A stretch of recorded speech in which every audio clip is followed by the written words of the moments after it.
It's such a common refrain. Parents will do anything for their children. Doesn't matter if it's misguided, illogical, or even detrimental. They will do whatever they must to ensure their children have better lives than they do. It's such a comforting, sentimental notion. And there's no question that a great many believe in this noble ideal of familial love.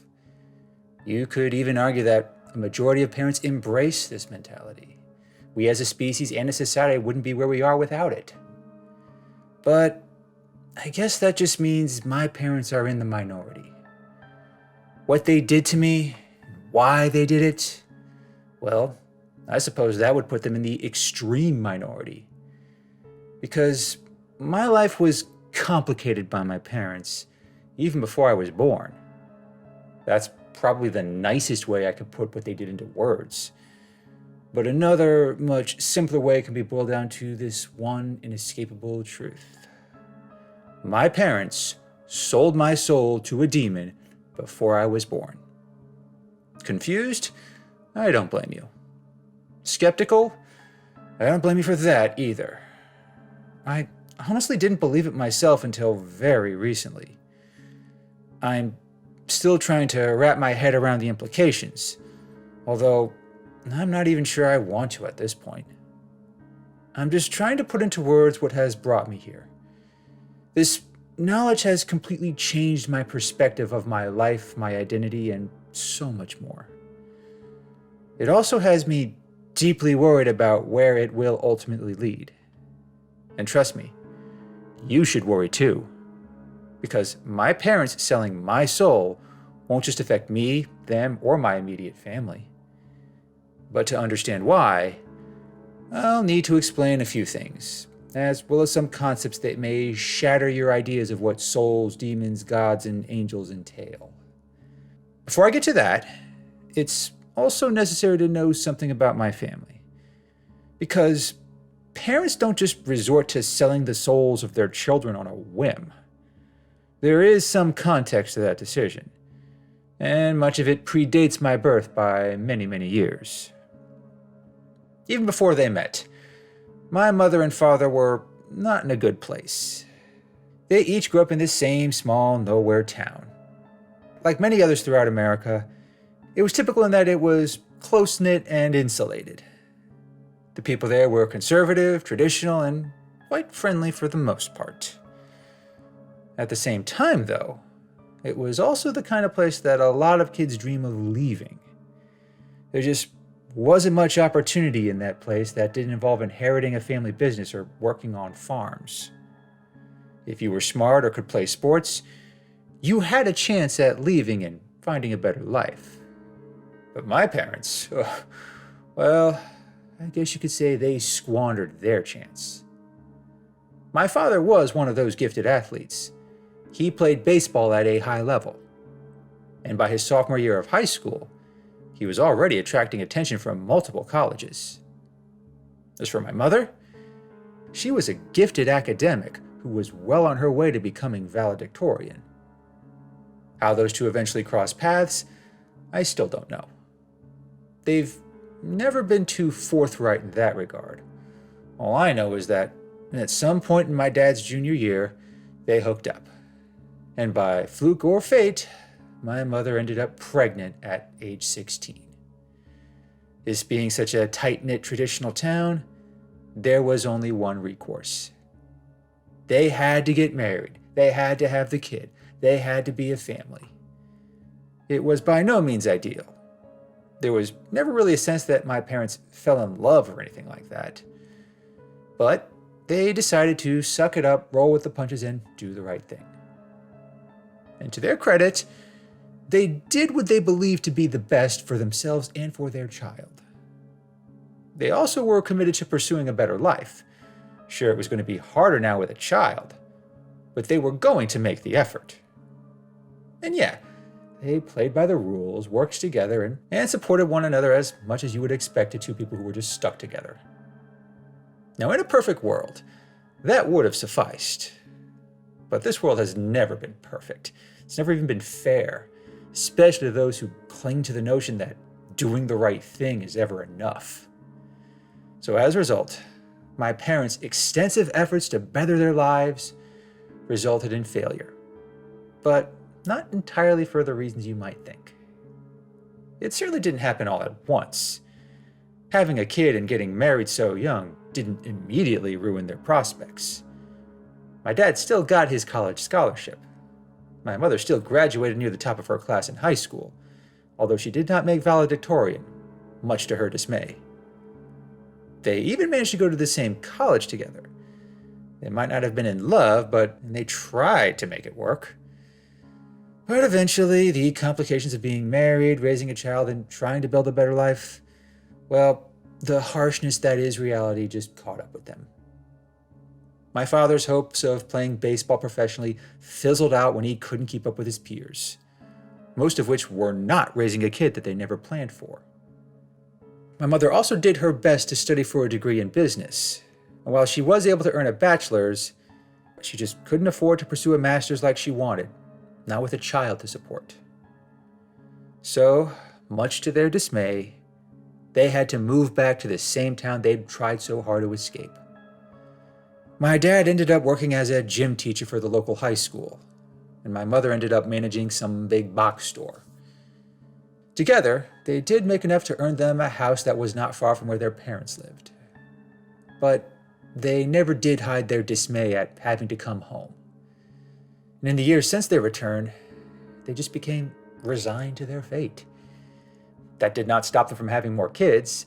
They actually ended up having 2 more before I came along. I suspect most of them were semi-planned, but I know beyond any doubt that I was not. My father never hid that from me. He'd actually been planning to get a vasectomy before my mom told him she was pregnant again. And I feel like that was the moment that really broke them. It was also the moment when they decided that my soul just wasn't worth much. Because by this point, my siblings had not done anything to distinguish themselves. Sure, they were normal and healthy, but none of them seemed to inherit my father's athletic skills or my mother's academics. They were just so average. And average in a town like ours essentially guarantees you're doomed to stay there. The most you could ever hope for is to inherit whatever lot your parents had achieved, which in my family's case wasn't a whole hell of a lot. It also didn't help that having more kids really strained the family's finances, further locking my parents, my siblings, and everyone around them in this endless cycle of stagnation. The sheer breadth of their misery was hard to ignore for anyone who interacted with them. So, I guess it came as no surprise that other forces took notice. And I have to be vague on that front, because there's only so much I care to reveal. Some details are difficult for me to put into words. But having provided you with my parents' circumstances, I can now put their fateful decision into its proper context. Because that does matter for how my life unfolded. The full extent of that decision wasn't revealed to me until many years later, but I can still paint a vivid picture of how it played out. Just imagine the following if you can. It's a cold, stormy night. My mother is 7 months pregnant and ready for it to be over.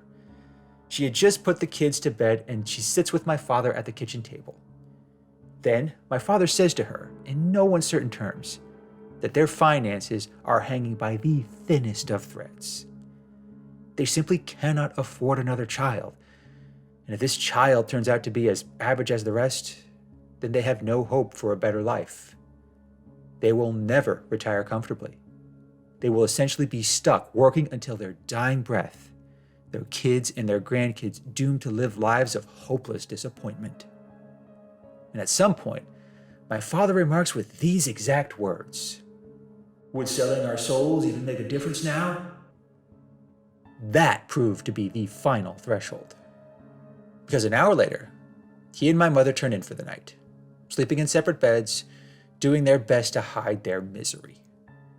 But in their deep slumber, they each had the same dream.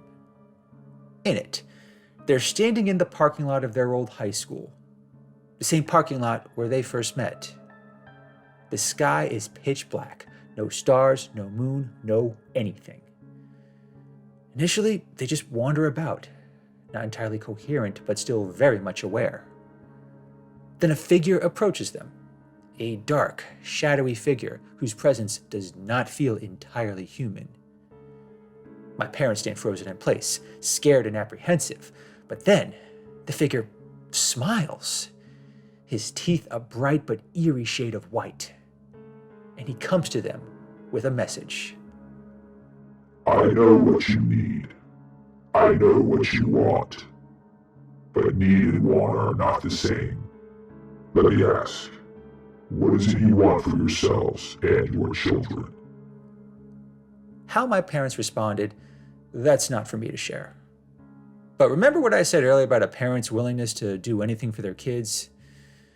Well, let's just say mine were a bit more flexible. Whatever they told that figure, it heard exactly what it wanted to hear. Because with that same smile, he made them an offer. You're in luck, for I am in a position to assist you. I can make sure that your next child will be your last. I can also assure you that your child will be gifted in a very particular way, the specifics of which you need not know. But they will ensure that you, your child, and the rest of your family will achieve a much more comfortable life. And all I ask in return is your child's soul. Now, to most people, such an offer reeks of a classic Faustian bargain. Now remember, my family is living in a deeply religious community. Even if my parents had long since abandoned their faith in a higher power, they had to know on some levels that this was a bad deal in the long run. Any decent parent from any lot never would have agreed to such a deal. But my parents, whether by indifference or despair, decided to accept it. How they did it, I'm still not entirely sure. I honestly don't think it matters. But when they awoke from this dream, they each had a perfect memory of what happened. They would always remember having made this deal. But still, they decided to write it off as just a dream, albeit a very vivid dream. I still wonder if they dread the larger implications of their choice. But even if they do, it is far too late to change how everything played out. A full 2 months after that fateful night, I was born. No complications, no accidents. By all accounts, I was as healthy as can be. No sign whatsoever that my soul had been sold. But while my mother was recovering the night after my birth, she became ill with an infection. Now, it was not severe, but upon her recovery, she learned that she would never conceive again. While that was somewhat of a relief to my parents, who were done having children at that point, it was also the first of many signs that went unnoticed. The figure in their dream said I would be their last child. He did not specify the mechanisms, and they didn't question the outcome. I'm sure my father probably thought this just saved him the cost of a vasectomy. But after my birth and after my mother's recovery, life returned to normal for my family. My early childhood was unremarkable, aside from having parents being overworked, overwhelmed, and not at all in love with their situation, let alone each other. But they managed for the most part. That's really all they ever strived to do. But once I came of age, once I began interacting with others, more signs emerged. That deal they made for my soul, it started bearing fruit. I learned as early as the 3rd grade that I had a knack for manipulating others. And by that, I don't mean I bullied or bent them to my will. I just had a way with words and mannerisms. I could persuade and coax others to do what I wanted. It could be something as simple as convincing a kid to give me their juice box, but it could also be something much bigger, like convincing a teacher to give me a better grade on a test I didn't study for. How I went about it varied from situation to situation, but I quickly learned that I was not the least bit adverse to lying. I also developed a keen sense for reading emotions, moods, and demeanors. I knew how to tell people what they wanted to hear exactly as they wanted to hear it. From there, I could guide them into doing my bidding. Call it an intuition, a sixth sense, or just plain perceptive. But eventually, I came to see every person as an opportunity, a means to an end for whatever I pleased. I also didn't feel particularly guilty about when I got others in trouble, or got someone to benefit only me while they got nothing in return. One time, I convinced a kid to steal boxes of ice cream from his parents' sandwich shop. But then, I saw to it that he got caught. He even got the scared straight treatment by the police. He didn't know that I was the one who... He also didn't know that I was the one who told on him. But I was the one his parents rewarded. And with free ice cream, no less. Oh, there were plenty of other instances I could share. I really don't care to recount them all. Just know that my parents did eventually take notice. Even though manipulating them was quite easy for me, they still saw my potential. They even encouraged me to push it as I got older. I know, it's hardly the kind of behavior any parent should encourage. Then again, not many parents sell their child's soul before he's even born, so I guess I shouldn't be that surprised. By the time I was in high school, my manipulation skills were such that there wasn't much I couldn't achieve. I was able to ace every class even though I didn't study particularly hard. I was able to break rules and face no consequences. One time I even brought a combat knife to school, let myself get caught with it, and talked my way out of the consequences, just to prove to myself that I could. In addition, I dated and hooked up with girls who were way out of my league. In fact, by my senior year, I think I deflowered half the girls on the cheerleading squad. One was even the daughter of the local sheriff. Impressed? Envious? Well, you probably should be. Because in a traditional town like this, convincing girls to part their legs as well as their morals is quite challenging. For most people, that is. But for me, manipulating them just came so naturally that I don't recall it being very difficult. And navigating whatever consequences came of it, that was never more than a minor inconvenience for me. And the more I did it, the more adept I became. And the more adept I became, the more opportunities opened to me. And no, I'm not just referring to hooking up with cuter girls. By the time I graduated high school, I was quite set for a very prosperous life, more so than my parents or peers could ever have hoped for. I was set to attend an Ivy League school, courtesy of a scholarship that I did not earn through entirely honest means. But that didn't matter to me. I was going to be in a position to do more than anyone from my hometown ever could have dreamed. I was also going to provide for myself more than my family ever could have. But it's also around this time that I started seeing things, or more accurately, I started seeing someone. At first, he only appeared to me in dreams, that same dark, inhuman figure my parents met before my birth. Now, I was happy to write these dreams off fairly quickly, but then I actually started getting glimpses of him in my day-to-day life. He would be on a street corner wearing a heavy jacket, waving to me as I walked by. He would be a pedestrian crossing the street while I was waiting at a traffic signal, waving to me and briefly showing me that disturbing, beaming grin of his. He would also be there during major public events, like my graduations, my awards, and my many, many triumphs. Always in plain view, always cheering me on. It soon became clear that I could not continue ignoring him. But whenever I tried to confront him, this figure would disappear. Often it was so sudden that a part of me believed that I was chasing a ghost. I thought for a time that this was akin to a missing conscience, a manifestation of the moral core that I just seemed to lack. Maybe it embodied some other nefarious form, a construct of the monster that I was rapidly becoming. Now, I certainly had plenty of theories. I honestly would have preferred to live my life never knowing the full truth. But unfortunately, the cost of a soul comes with plenty of fine print. And I came to know that fine print the night after I'd seized the opportunity of a lifetime. As for the nature of that opportunity, I cannot get into specifics without exposing certain names, organizations, and bank accounts. But after just a few years of attending an Ivy League school, I successfully manipulated some very well-connected, very influential people into a personal venture of mine. That venture promised an access to a level of wealth and power that someone such as me, someone capable of disturbing levels of manipulation, should never have. That might very well have been the goal all along. Whether or not it was, I'll never know for sure. All I do know is that this figure did eventually contact me. It came in the form of an unaddressed letter, a receipt of sorts for the soul my parents had sold. I received it the morning after closing a deal that netted me more money than my parents had made in their entire lives, and that was just in a signing bonus.